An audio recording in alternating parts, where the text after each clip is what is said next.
Howdy all, welcome back to Lives. I think it's time to play a little 7 Days to Die. Alright. So, got the mini bike now, so I don't have to worry about my stamina so much.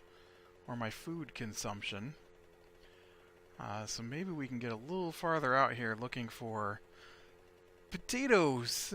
Because I desperately need potatoes.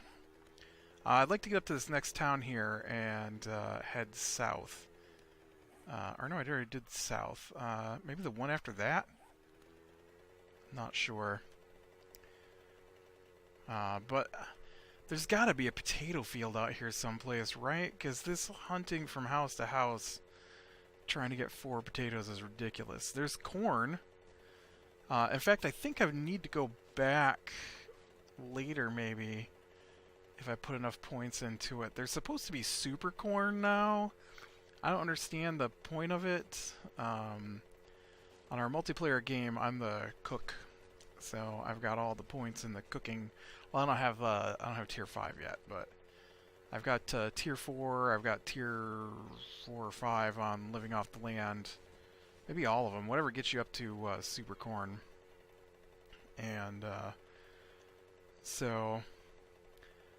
but I haven't found any super corn on our random gen map, and I don't think you can make it. I think you have to find it. I have, however, found several potato fields, which I have not been able to find on here. But yeah, so I figured with the bike we could just tool around a little bit easier, and looking for those potato fields. Provided I don't go crazy from the dog that's barking. They have not kennel trained the puppy, and so I believe. Well, no, they in the mornings it goes in the kennel, and the kennel, of course, is directly over top of my bedroom, and it barks and whines until somebody gets up with it. Somebody gets up, takes out the puppy, puts it in the kennel, then goes to work. And so, while the half hour, 45 minutes between them going to work and someone getting up and letting the puppy out, if it wakes up, it barks and whines. And it has, everybody's gone but me, and so it is currently just barking and whining its head off because it has to be in its kennel. I'm surprised the other dog isn't in on it because it's also not kennel trained. It's a much older dog, 2 years, I think, and it also often barks and howls when it's left in its kennel. But right now it's just laying there with its head down, listening to the puppy bark.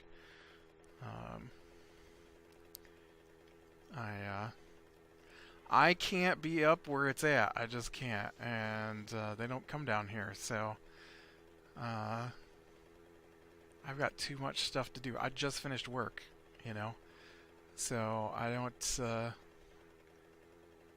have time. That was new.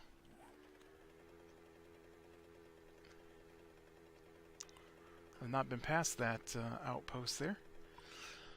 I do have quite a D&D story. We played our regular D&D last night. Not regular, I guess, my Strahd, the vampire D&D. And, man, it was alright until we got to the fight that ended the night, and then it just went crazy. So we, which, no, you know what? Almost the whole night was that fight. So I guess the whole night was crazy. We had been asked to go out to this winery because nobody's getting their shipments of wine, and so that's where we ended the previous week, was sitting at the winery waiting to pick back up there this week. And so the family, now I had not like I said, I've been trying not to read ahead or anything. I do occasionally go out to check the book to see how different he has done things from the book. Um, and a lot of it is him not reading carefully or just trying to kill us.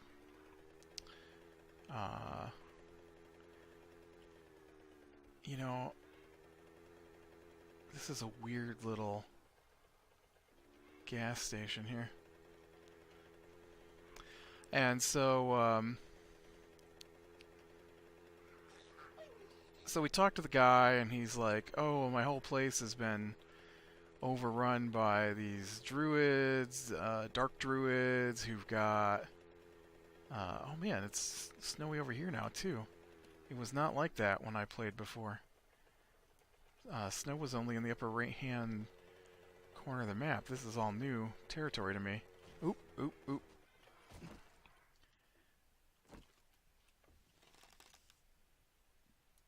Ah. Yep, that's it, right. Come back to me. Oh. Dude, did I kill it with one hit? Awesome. Come to me, lunch meat. And, seriously, dude. You've been riding on this bike this whole way. I don't think you should be out of stamina. I ran 3 steps. You're ridiculous. And so,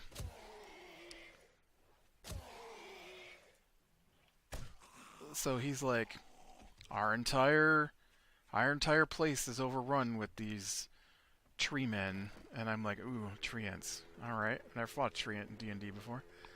And so I'm like, okay. And the other guy that plays with us, he's like, oh, how many are there? And, Perishton, huh? Ooh, look at the size of that church.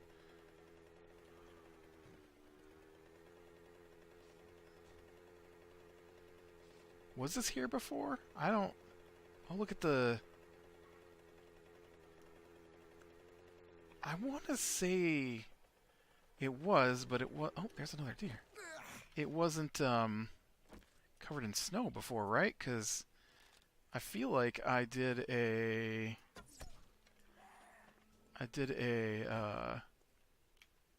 game here. Like my base was here. I mean, this looks a little different, but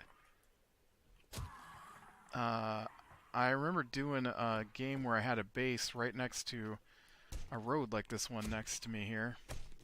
Let me finish cutting this deer and we'll take a look here. And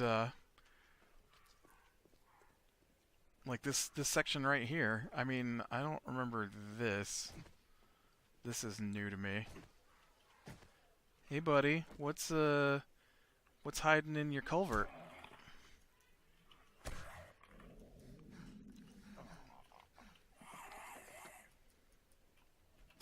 I wonder if I brought any food with me.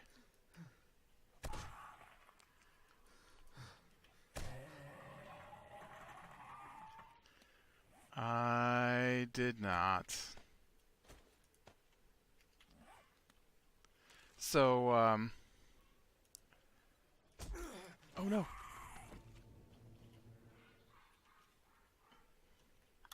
So the guy's like, the only way you're going to be able to get in there is to sneak in there. And, well, I'm like, okay, well, how many of those things are there? And he's like, at least 40.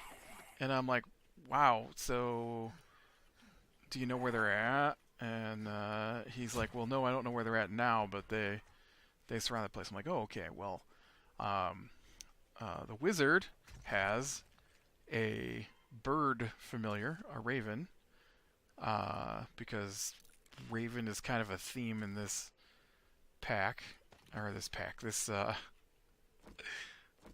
adventure. And so I'm like, okay, we will, oh, how did I miss that? It was right on our head. I'm like, so we'll, I guess, go ahead and send the Raven out so we can see what's going on. And so we send the Raven out. And so our DM starts describing the place to us, and he's like, "All right, so you're in the woods, and it flies. Oh, there's a horde coming for me too. No, actually, I guess I don't mind that because I don't mind the XP. Or is that from the town? Did I pull a whole bunch from the town? Maybe. Just oh, gross. These guys are hard to fight.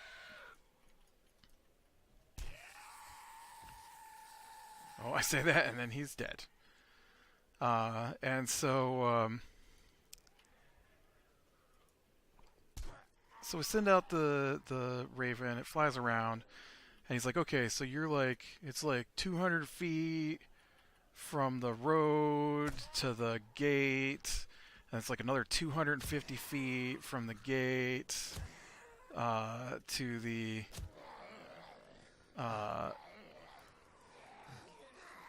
from the gate to the front of the manor, or the winery, not manor, winery." I'm like, okay, all right, so that's like 450 feet out through there. I'm like, since the fighter with us is playing an archer, and the longbow has a range of 650 feet, and he's a sharpshooter, so even at 650 feet, he still rolls normally, because they have a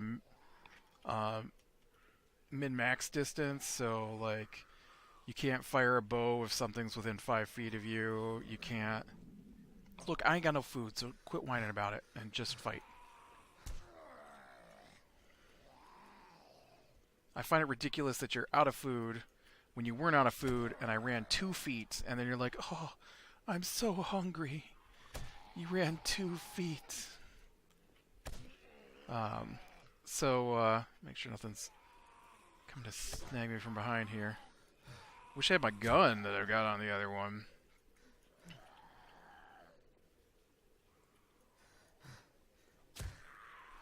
And so he's like, "Oh, well, there's 40 of those little dudes running around. They're in the fields. They're around the house. They're everywhere in there." I'm like, "Well, obviously I have no idea how we're supposed to sneak past that." And I'm like, "But the archer, right? He's got huge range, and the wizard can start hitting things at 120 feet away, and if they move at a normal pace, they can only move 60 feet a turn. So the wizard would get 2 turns to hit him once they got in his range before they could attack him, and the archer could start shooting stuff way before that." And so I'm like, "All right, 40 seems like a lot."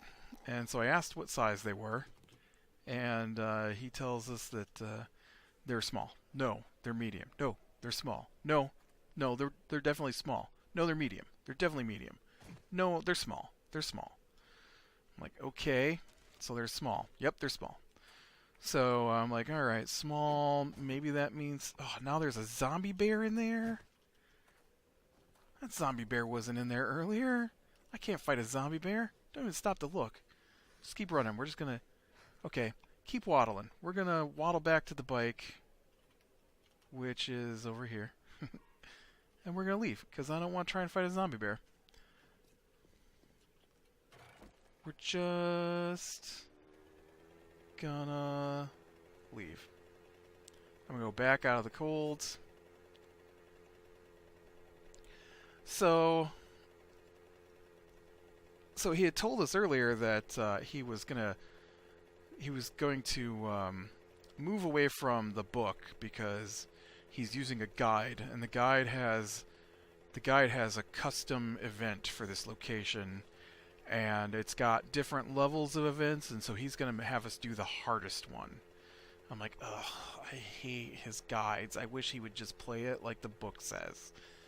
Because the guides change. The guides don't match the book.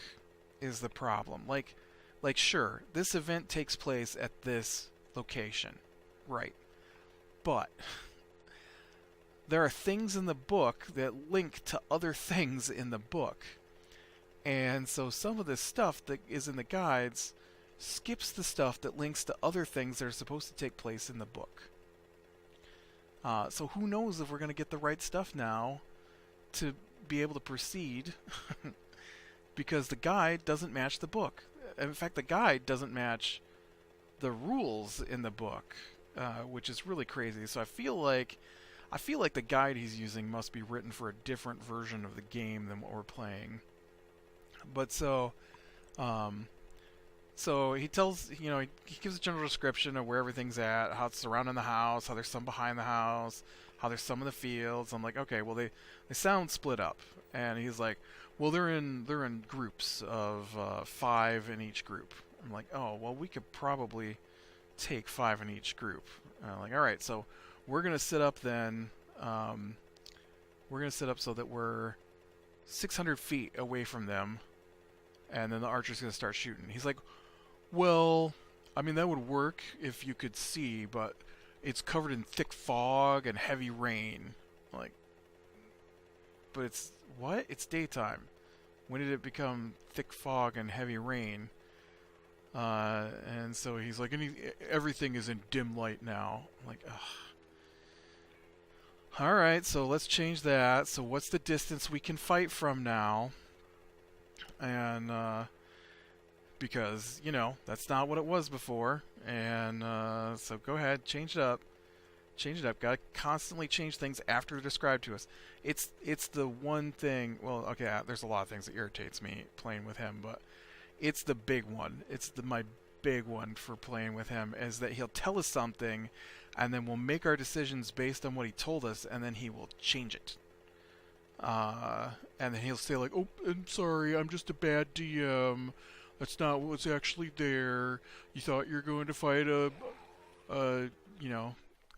thought you were going to fight Bambi, but it turns out you're going to fight Godzilla. I misread what was supposed to be there, so we're going to go with the thing that's actually there and not the thing that I told you so I could trick you into getting close. I mean, it would be fine if it was a trick. It was supposed to be a trick, but it's not. It's not. It's just him not reading correctly and then deciding that, oh, that thing that I was going to have them fight, I guess they can actually take out, so I'm going to have them fight something way worse. Maybe I should stop in the house and get some food here.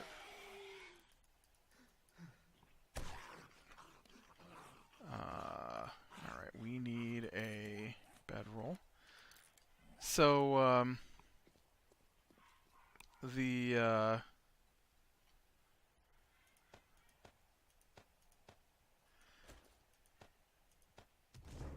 oh, this game. I just died from hunger. I just keeled over dead. It's so ridiculous. Like, you do know, game, that you can live for days without food, right? I get lowering my stamina, but just outright killing me is ridiculous. Alright, well, let's take some food with us. I don't really have any food made, so...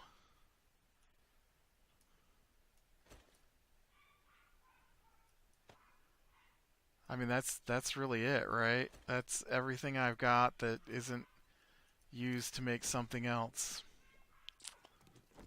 Oh, and I'm still hungry. Great.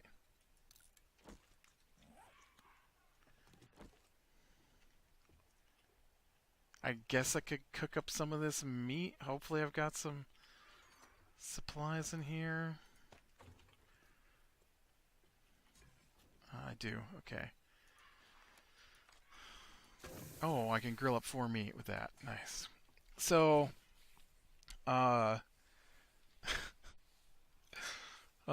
we get in there, and so he's already shortened our distance from 650 feet to 200 feet. And so then we're like, okay, so we're going to set up, we're going to pull back 200 feet from the gate, and we'll wait for one of the groups to pass by the gate, and then we'll fire at them while they're passing by the gate. And he's like, all right, so tells the archer, go ahead and roll your attacks, and he hits with both his attacks. And so then he's like, all right, so now everybody needs to roll initiative. And they're like, okay, so we roll initiative, and then he puts us on the map, and he's like, all right, so I don't have a map big enough to cover all this. And like, well, yeah, I didn't figure you would, so we'll just have to, run it with some estimations, I guess. And I can't remember, is my bike here? Because I could take my bike. I mean, I'm not gonna speed it, but the bike I think is faster than walking. And so we're, oh, come on. So he puts us on the map, and he's like, okay, so here's the bad guys. They're 150 feet away from you. And I'm like, what? I'm like, no, we were 200 feet away from them. And he's like, no, you set up and you fired, and they're 150 feet from you now. I'm like, that doesn't make any sense. We fired at 200 feet. We actually said we wanted to fire at 600 feet, but you said we couldn't see from 600 feet and told us that we were about 200 feet to be able to see them. So we're firing from 200 feet. There's not enough room. Okay, we have a map. You know we have a map, right? We looked at the map. There's several hundred feet before you get to the manor. So where exactly are we firing from that we can't be 200 feet from the gate? You're 150 feet. I'm like, fine. Okay, we'll go with that then. So you're sure it's 150 feet now? Because this will be the second time you've changed distances. And then he says, and then as if trying to explain why we're only 150 feet, is that this is what happens because it was supposed to be a series of skill checks, but we opted to fight instead. And so because we didn't go through the skill checks to see if we could sneak past them, I'm like, you described it as they were everywhere we would have tried to sneak through. We asked several questions about sneaking through, and every time we talked about a place, you said it was full of them. So where were we supposed to sneak through at? I don't know. So then we're 150 feet away, and then stuff just keeps coming, and like more and more stuff keeps appearing, and we're like, where did that come from? And he's like, you don't know, it's there now. I'm like, I don't think you grasp how close 150 feet is. We can see. We can see much farther than that. Where did it come from? No explanation. Just they peered out of the ground, I guess. And they're supposed to come out of the house in the book. So I don't know where they were coming from in his guided imagination. And so we're fighting him, and then he's like, "Oh, by the way, you're only 150 feet from the house." And I'm like, "You told us we were 400 feet from the house when we started. How did we get 150? Because then some of them came out of the house to attack us, and they were 150 feet away." And I'm like, "No, because we're 400 feet from the house." No, you're only 150. Because it was like 40 feet from where you were at to the gate. You mean the gate we moved 200 feet away from to shoot that gate? And then it was just another 110 feet or so to the manor from the gate. How does none of this match up? This is like the fourth time he's changed distance in this fight. So we're fighting him, and then he tells us that he's using carnage rules, which I don't even know what that is. I've never heard it before, but apparently because they're in groups, he's calling them swarms, and because they're swarms, any damage that kills one bleeds over to the next one. Which must be something from his guide, because that's not a D&D 5th edition thing. And so whatever. And so there were way more than 40 of them. There were 40 of just one kind of them, and and so I think he ended up with like 48 of one kind, close to 40 of another kind, and like another 3 or 4 of another kind, and another 4 of another kind. There were twig blights, needle blights, vine blights, and druids. Now, twig blights, I just ran in my home game. We're playing an adventure book, and they just had twig blights in that, and so I knew twig blights only have like 5 hit points, and so in the book they have 1d6 plus 1 hit points. And I don't think he rolls. I think he just makes up numbers because um, we were killing needle blights, which have 2d8 plus 2 hit points. So that's a maximum of like 18 hit points on those guys. And but we were killing them by doing like 11 damage to them. And the Carnage rules sometimes applied, and sometimes they were individual. He kept changing that, whether or not it was an individual creature or if it was part of a swarm. And but the twig blights would take us like 3 rounds to kill, and they're supposed to have like 3 hit points. I rolled out a whole bunch of them for an encounter, and I think one of them had 6 hit points, two of them had 5, and all the rest of them had 3 hit points for me. So I mean, so it was ridiculous because then our attacks don't work the way they're supposed to, and we're playing with stupid milestones, so we don't get XP for killing this stuff. So it's really just a hindrance, and so we're fighting him, and he's getting to the point where he thinks he's about to overwhelm us. Now our archer has handily killed off all of the um, all of the druids basically at this point. And then the wizard has a spell called Milf's Minute Meteors, which allows him to create a small set of meteors over his head, and then he can throw them, 2 of them a turn if he wants to. And so, and then they hit an area. They hit 5 or 4 squares, and so you can hit like 4 creatures at once. So I was throwing him into the middle of those groups. He wants them to be 150 feet away to start, then I will wait until they're 120 feet away and start dropping meteors in their groups. So I think I killed off a couple of groups of the needle blights with my meteors, and then the archer, he's got burst arrow. He uses burst arrows to take out a couple of groups. So then they were starting to get close, and so I'd been holding back my paladin because I didn't want him out there by himself, surrounded. And so he moved over, and the wizard dropped a big patch of webbing on the ground in between us and the oncoming blights. And so any blights that entered the webbing had to roll or get restrained, and so they rolled and failed, and they were stuck in the web.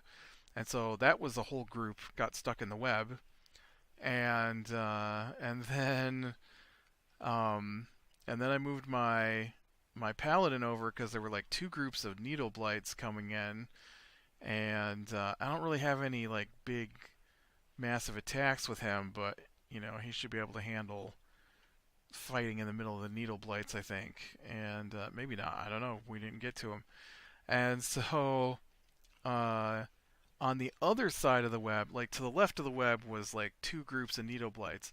On the right side of the web was 2 groups of twig blights and 2 groups of needle blights coming, and they were like 40 feet away, I think, at that point.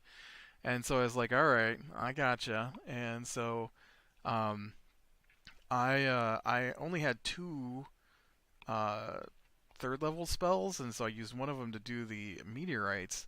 And so once they got close enough, I needed them to be within 120 feet, and I needed a group of them within 30 feet of each other. And so once they got there, I dropped a tidal wave. A tidal wave travels 30 feet, 10 feet wide, and so it hit all four of the groups pretty much dead on.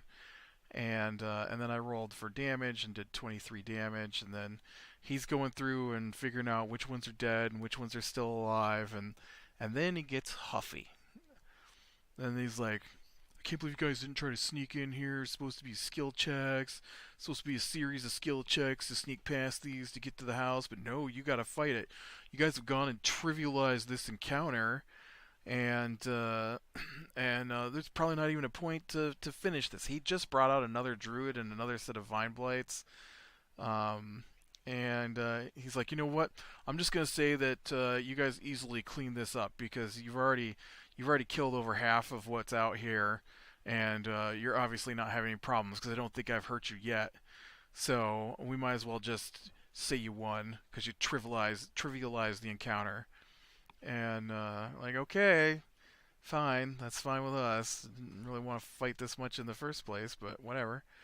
And so then we get inside, and he places our tokens in the house and then attacks us. And there's another druid inside. Only this druid's got a magic staff that summons vine blights, and so he summons the vine blights, and the first vine blight throws vines, which are supposed to restrain your character so they can't move, I guess. And and he had moved. There's four characters, two played by me, one played by the other guy that plays with us, and then one played by our DM. And so he had placed his character out of their path, and then placed the wizard and the archer so that they would get hit first, and then the paladin at the door so he couldn't get through to get to what was attacking us. That was his whole big plan. And so when he rolled all that, we have to roll a we have to roll a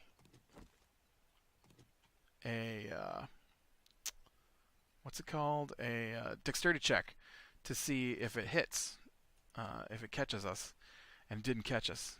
And so he goes, oh, you know what, this encounter's been trivialized too, so we're just gonna say you beat this guy too, and we're gonna call it here for the night because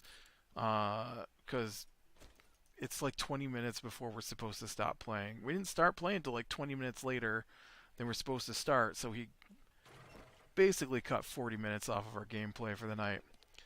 And so he's like, you trivialized the entire night.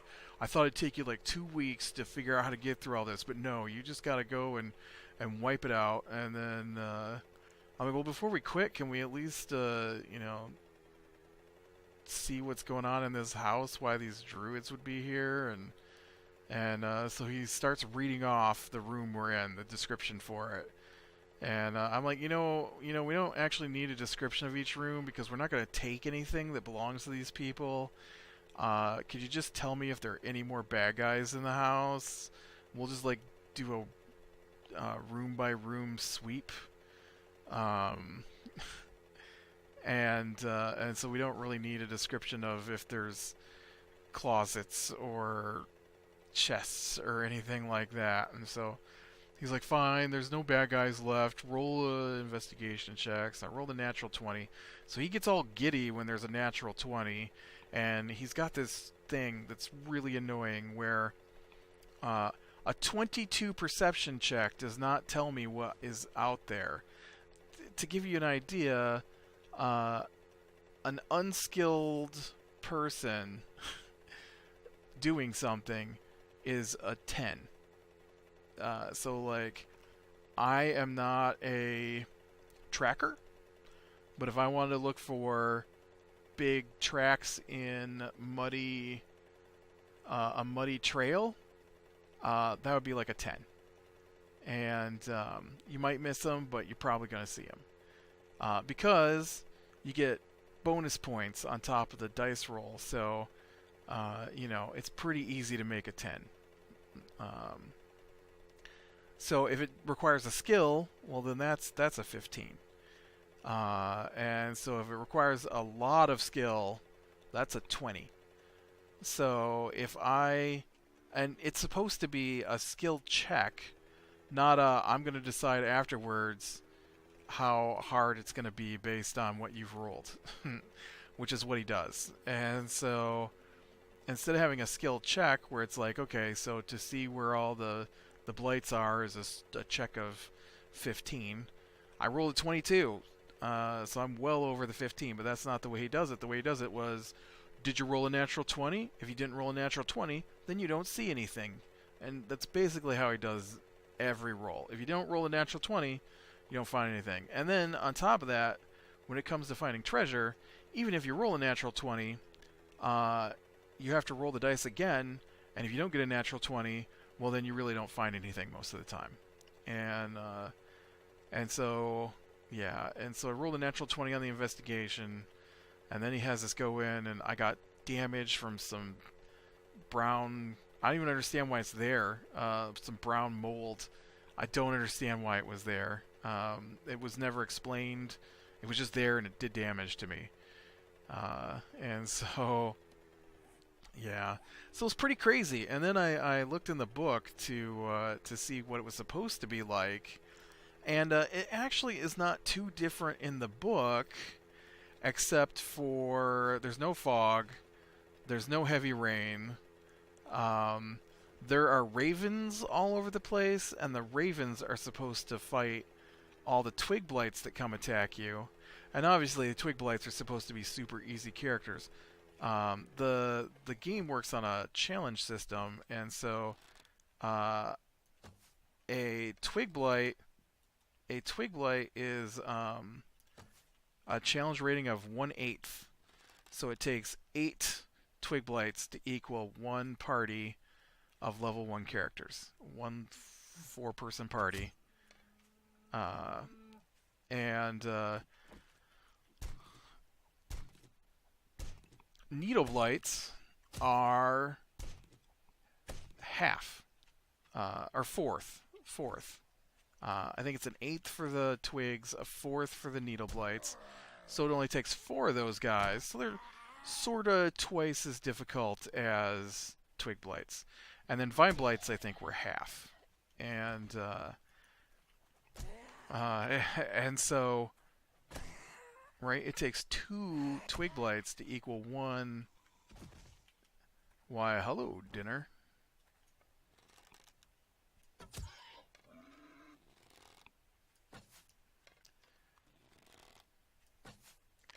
Come on, game.